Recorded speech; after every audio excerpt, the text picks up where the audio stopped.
Мигрантите во обид по безбедно да стигнат до крајните дестинации се почесто решаваат патот до Куманово да го поминат со велосипед. Една од групите која вчера патувала кон север доживеала незгода со велосипедите, па две девојки поради повредите не успеаа да продолжат. Мобилната медицинска екипа на Црвениот крст ги санираше повредите на девојките кои привремено останаа во домот на семејството Здравкин. I was driving with my bike because Бевме веќе на вистина многу уморни од долгото пешачење, па затоа решивме патот да го продолжиме и земавме велосипеди.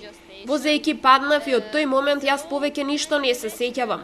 Моите пријатели ми помогнаа. Благодарение на помошта што ја добив овде, сега продолжувам. Велат дека сум паднала на патот, но тоа е се што знам. Единствено сакам со моите браќа и сестри да стигнеме на безбедно место. Тоа е она што се случи.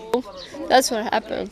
Медицинскиот тим на Црвениот крст секојдневно се соочува со повредени мигранти. Велат дека само вчера на железничката станица во Неготино санирале повреди на 50 мигранти кои биле дел од многу побројна група.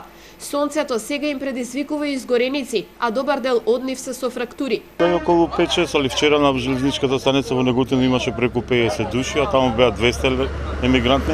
Повеќето од повредите им се изгореници, скршени шинати ноги, фрактурчиња мали и овако.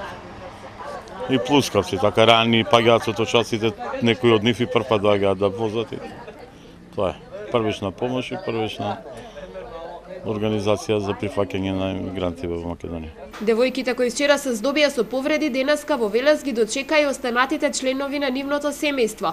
Заедно го продолжија патот кон западните земји, со надеж дека ова ќе биде последното непријатно искуство.